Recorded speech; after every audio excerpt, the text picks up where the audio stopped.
Come back to my channel. Please आप लोग like करिएगा, सब्सक्राइब भी करिएगा एंड बेल आइकन भी प्रेस कर दीजिएगा। सो मैं स्टार्ट करती हूँ अपना व्लॉग।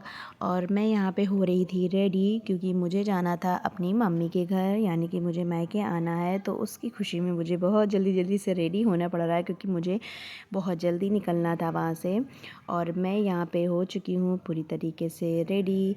फिर मैंने बाकी अपना जो बैग लिया है और उसके बाद मैं अपना थोड़ा सा शूट कर रही थी। एंड बाकी का लगेज मेरे हस्बैंड ने लिया था, क्योंकि मैं बहुत कम ही सामान ला रही हूँ, क्योंकि मैं बस कुछ दिन के लिए ही आ रही हूँ। बाकी यहाँ पे क्या है तो वो मैं आपको बताऊँगी कि मैं क्यों आई हूँ। और मैं बैठ गई हूँ गाड़ी में, क्योंकि मेरे साथ भैया भाभी भी आ रहे हैं और उनके साथ भी आ रहे हैं। मेरे हस्बैंड नहीं आने, क्योंकि उनको ऑफ़ नहीं मिल पाई है। सो मैं अकेले ही आ रही हूँ, बट मैं कुछ ही दिन के लिए आई हूँ। तो मैं फिर इस तरीके से मैं अपना पूरा थोड़ा सा ही सामान लगेज लिया था जो मुझे चाहिए था, बाकी मैंने नहीं लिया है। और मैं इस तरीके से निकल चुकी हूँ अपनी सोसाइटी के बाहर। और ये है मेरे हस्बैंड जो मुझे ड्रॉप करने जा रहे हैं, क्योंकि उनको लगता है कि मैं शायद वापस आ जाऊँगी तो इसलिए वो मुझे बाहर तक छोड़ने गए हैं। और मैं थोड़ा सा जल्दी निकली हूँ, क्योंकि मैं जहाँ जा रही हूँ लखनऊ, वहाँ पे बहुत ज़्यादा यहाँ से नोएडा से लखनऊ में ट्रैवल करने में टाइम लग जाता है, क्योंकि 6-7-8 घंटे लग जाते हैं प्रॉपर, रुकते रुकते जाते हैं। तो इसलिए मैं थोड़ा सा जल्दी ही निकली थी। और बाकी मैं बैठ चुकी हूँ, क्योंकि मैं कार में ऑलरेडी बैठ चुकी थी, तो मैं बाहर हो चुकी हूँ वहाँ से, सोसाइटी से। बाकी मौसम बहुत अच्छा था, जिस वजह से मैं जल्दी ही निकली थी। लेकिन आगे बढ़ते ही मुझे सडनली मौसम में चेंजमेंट देखने को मिलता है। इतना कोहरा था, ऐसे लग ही नहीं रहा था कि मैं इस मौसम में भी वहाँ से निकली थी।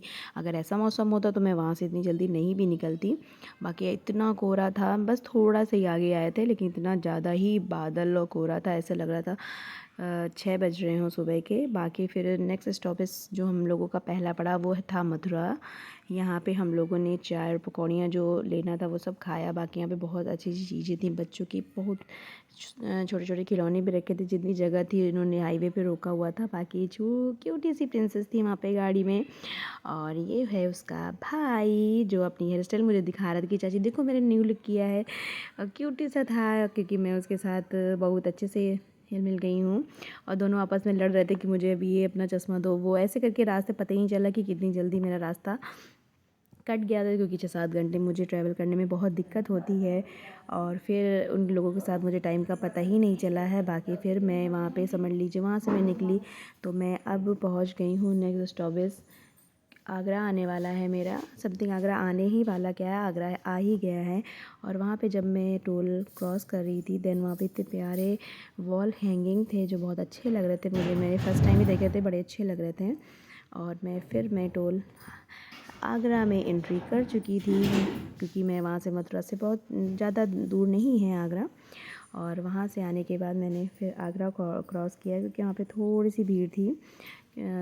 हो गया था समथिंग 2 बज गया होगा वहाँ से। हम 8-9 बजे निकले थे नोएडा से, इतना टाइम मुझे लग गया था आगरा पहुँचने में। बाकी फिर क्योंकि हम रुके थे वहाँ पे स्टॉपेज में, जैसे आपको दिखाया था, चाय वगैरह पीने के लिए। और फाइनली मैं इतना ट्रैवल करने के बाद अपनी लोकेशन पे पहुँच गई हूँ, यानी कि मैं आ चुकी हूँ अपने शहर, यानी कि मैं पहुँच गई हूँ लखनऊ, जो मैं समथिंग 4 बजे तक पहुँची थी। मैं वहाँ से 8 साढ़े 8 तक निकली थी नोएडा से, और मैं 4 बजे लखनऊ पहुँची हूँ। हालांकि ये था कि थोड़ा बहुत मैं रुकी थी, बाकी थोड़ा ट्रैफिक ये है हल्का था ट्रैफिक। और ये देखिए लखनऊ का गार्डन पे